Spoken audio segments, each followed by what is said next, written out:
Bismillahirrahmanirrahim. Assalamualaikum warahmatullahi wabarakatuh. Di sini kami dari kelompok 11, di mana di sini kami akan menjelaskan tentang perumusan rencana strategis dan rencana operasional dan juga tentang peta dakwah.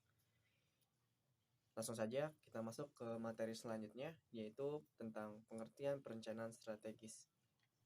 Yang dimana di sini menjelaskan tentang perencanaan strategis adalah kegiatan manajemen organisasi yang digunakan untuk menetapkan prioritas, juga memfokuskan energi dan sumber daya, juga memperkuat kinerja operasional, juga perencanaan strategis, juga memastikan bahwa karyawan dan pemangku kepentingan lainnya bekerja menuju tujuan yang sama secara bersama-sama, dan juga menetapkan kesepakatan tentang hasil yang diinginkan, serta juga menyesuaikan arah organisasi saat terjadi perubahan-perubahan. Ini adalah suatu upaya kedisiplinan yang menghasilkan keputusan dan tindakan mendasar, yang dimana ini untuk membentuk organisasi tersebut, mengetahui tentang siapa yang dilayani oleh organisasi tersebut dan apa yang dilakukan oleh organisasi tersebut, yang dimana ini dan ini mengapa harus melakukan hal tersebut, yang dimana perencanaan strategis yang efektif tidak hanya mengartikulasikan kemana suatu organisasi berjalan dan tindakan yang diperlukan untuk membuat suatu kemajuan, tetapi juga bagaimana ia akan tahu jika ini akan terus-menerus berhasil. Perencanaan strategis ini terkait dengan masa depan, yang dimana suatu proses perencanaan pasti akan melibatkan berbagai tingkat kegagalan, beberapa bagian dari organisasi, yang dimana ini memerlukan perencanaan selama bertahun-tahun ke depan. Namun, untuk divisi lain membutuhkan perencanaan hanya untuk waktu yang singkat, yang dimana hal ini juga dapat didefinisikan sebagai proses penentuan tujuan organisasi dan sumber daya yang akan digunakan untuk menangani tujuan organisasi tersebut. Nah, dimana ini mengatur akuisisi, pemanfaatan, dan disposisi sumber daya. Sebagai contoh perencanaan strategis dalam organisasi adalah seperti diverifikasi bisnis menjadi lini baru, tingkat pertumbuhan perlu direncanakan dalam perjualan, jenis produk baru yang akan ditawarkan, dan sebagainya. Yang dimana perencanaan strategis ini mencakup semua bidang fungsional bisnis dan dipengaruhi dalam kerangka kerja jangka panjang yang mungkin berhubungan dengan faktor ekonomi, faktor teknologi, juga faktor sosial. Adapun juga faktor politik. Adapun di sini langkah-langkah perencanaan ini mirip dengan Anda mencari analisis SWOT untuk bisnis atau organisasi Anda. Namun ada beberapa poin perbedaan dalam menetapkan perencanaan strategi. Seperti di PPT, yang pertama yaitu ada penentuan misi dan tujuan. Lalu ada juga analisis lingkungan, ada juga penilaian dari diri sendiri, dan juga pengambilan keputusan strategis. Dan yang terakhir ada implementasi dan pengendalian strategi. Yang dimana di sini penentuan misi dan tujuan, yang dimana perencanaan strategi dimulai dengan penentuan misi dan organisasi. Untuk penentuan misi untuk organisasi, tujuan utamanya organisasi yang telah ditetapkan harus didefinisikan dengan jelas, yang dimana perencanaan strategis ini berkaitan dengan hubungan jangka panjang organisasi dengan lingkungan eksternalnya. Jadi misi bisnis harus cermat dalam memperkirakan dampak sosial organisasi dan eksternal. Yang kedua ada analisis lingkungan, yang dimana ini mengidentifikasi peluang dan ancaman. Analisis lingkungan eksternal organisasi perlu dilakukan karena catatan faktor penting yang mungkin memengaruhi kegiatan organisasi untuk kedepannya. Ada juga yang ketiga yaitu penilaian diri sendiri, yang dimana pada langkah berikutnya kekuatan dan kelemahan organisasi perlu dianalisis. Analisis semacam ini akan memungkinkan perusahaan untuk memanfaatkan kekuatannya dan untuk meminimalkan kelemahannya. Dan yang terakhir dan yang keempat ada pengambilan keputusan strategis, yang dimana keputusan strategis ini kemudian dibuat dan dievaluasi. Setelah itu keputusan strategi dibuat untuk mengimprovisasi kinerja operasional, yang dimana organisasi harus memilih pilihan yang paling sesuai dengan kemampuannya. Semisalnya untuk berkembangnya suatu perusahaan harus masuk ke segmen pasar baru atau menjual produk baru, namun tetap di pasar yang sudah ada. Pilih strategis tergantung pada lingkungan eksternal persepsi manajerial, sikap manajer terhadap resiko, strategi masa lalu, dan kekuatan manajerial yang efisien. Dan yang terakhir, ada implementasi dan pengendalian strategi, yang dimana setelah strategi ditentukan, strategi itu harus diterjemahkan ke dalam rencana operasional.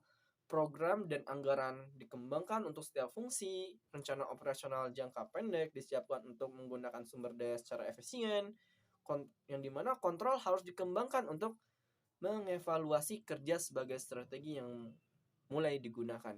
Yang dimana jika terdapat hasil aktual berada di bawah ekspektasi, strategi harus ditinjau atau dikaji ulang. Hal ini dan disesuaikan dengan perubahan di lingkungan eksternal. Mungkin sekian, lanjut ke materi selanjutnya.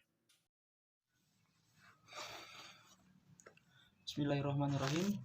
Selanjutnya saya akan sedikit mengulas mengenai pengertian dan tahap perumusan perencanaan operasional. Perencanaan operasional umumnya merupakan turunan atau terjemahan dari tujuan umum perusahaan dalam rentang waktu tertentu, contohnya selama 1 tahun, dan juga rencana strategis yang sudah ditetapkan oleh manajemen. Walau demikian, perencanaan operasional dapat juga digunakan oleh individu untuk keperluan pribadinya. Bahkan, dianjurkan agar pekerjaannya terarah dan terorganisir dengan baik. Perencanaan operasional adalah perencanaan yang memusatkan perhatiannya pada operasi sekarang, atau kita biasa menyebutnya jangka pendek, dan terutama berkenaan dengan tujuan mencapai efisiensi. Perencanaan operasional ini merupakan kebutuhan apa saja yang harus dilakukan untuk mengimplementasikan perencanaan strategi untuk mencapai tujuan strategi tersebut. Dan lingkup perencanaan ini lebih sempit dibandingkan dengan perencanaan strategi.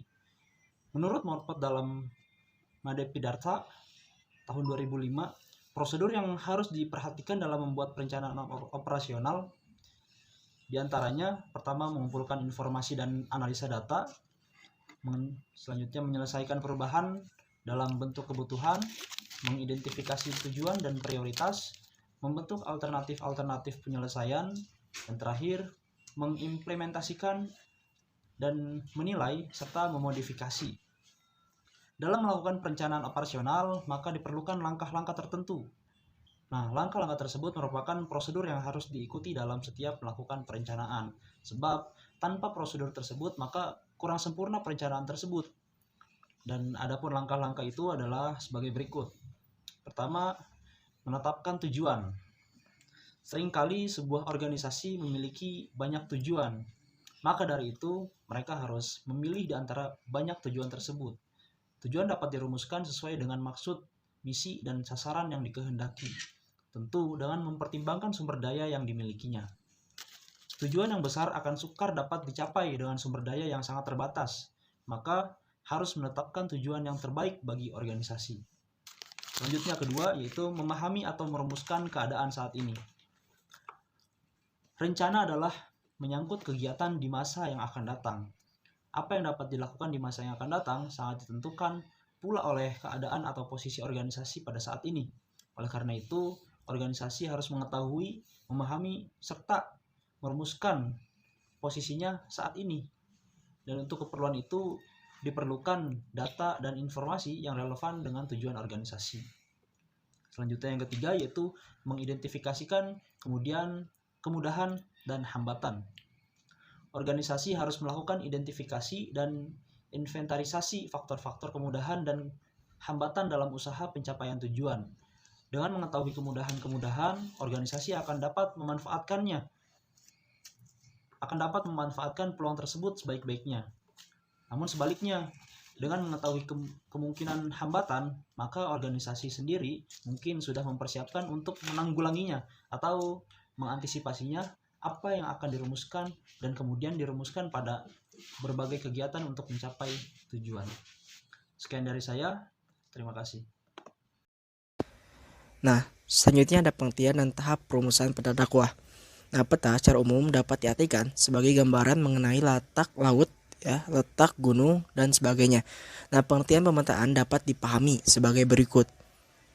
Yang pertama, peta mempunyai pengertian map dalam bahasa Inggris atau dalam dapat diartikan sebagai gambar dari lingkungan. Nah, letak dan batas geografis suatu wilayah yang berbentuk grafis.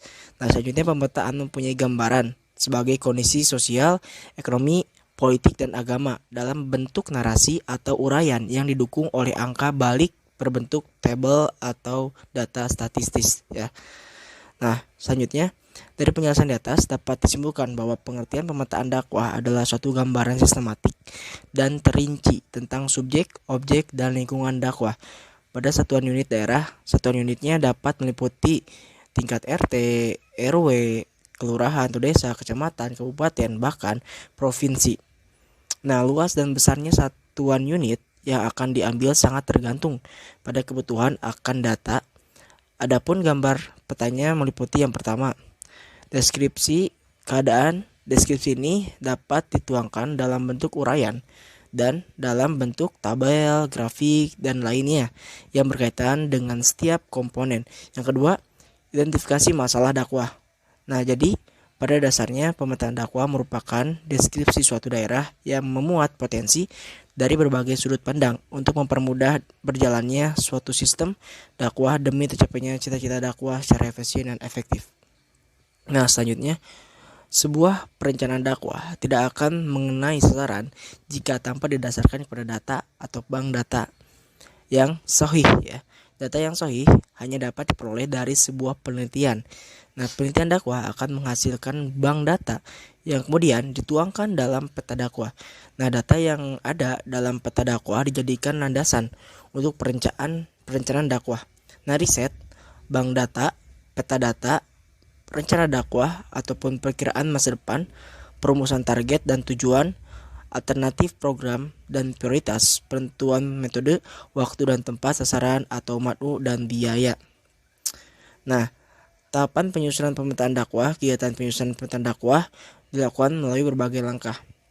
Yang pertama, persiapan, yaitu meliputi menyusun desain penelitian yang berhubungan dengan tujuan dan cara penelitian, antara lain pendekatan, lokasi, subjek, teknik pengumpulan data, dan analisis data. Nah, selanjutnya ada pengorganisasian penelitian dan kerjasama, dan terakhir penyusunan instrumen yang diantaranya angket, pedoman, wawancara, daftar pengecekan, skala penilaian bertingkat. Nah, yang kedua ada pengumpulan data. Nah, pengumpulan data ini disesuaikan dengan tujuan atau komponen dakwah yang dipetakan, apakah komponen subjek dakwah, objek dakwah, lingkungan dakwah, atau keseluruhannya. Nah, juga batasan wilayah yang akan dicakup. Dalam pengumpulan data menggunakan instrumen sebagai ditetapkan dalam desain penelitian seperti angket, observasi, wawancara, atau dokumentasi. Nah, selanjutnya yang ketiga ada proses data. Nah, proses data dapat dilakukan dengan dua cara, yaitu dengan cara manual atau komputas. Nah, cara manual misalnya pembuatan tabel ataupun grafik, sedangkan komputasi menggunakan program khusus.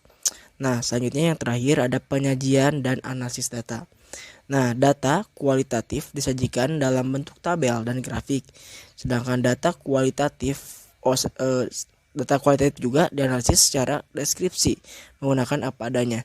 Nah, yang kedua ada analisis kondisi. Nah, kecenderungan dan perkembangan yang menjadi fokus, misalnya perkembangan jumlah penganut agama, proses Islamiyah, dan lembaga-lembaga keagamaan. Itu mungkin yang bisa saya sampaikan. Assalamualaikum warahmatullahi wabarakatuh. Saya Sanggau Muslim akan menyimpulkan dari pembahasan tadi mengenai perencanaan strategis adalah yaitu manajemen kegiatan organisasi yang mengunggulkan untuk menetapkan prioritas, memfokuskan energi dan sumber daya, memperkuat kinerja operasional.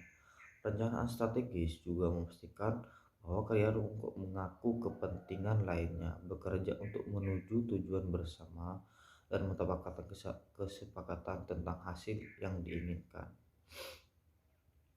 serta menyesuaikan arah organisasi saat terjadi perubahan. Perencanaan operasional umumnya merupakan taruhan dari tujuan umum perusahaan dalam rentang waktu tertentu. Walaupun demikian, perencanaan operasional juga dapat digunakan oleh individu untuk keperluan pribadinya. Nah, di sini perencanaan itu strategis, yaitu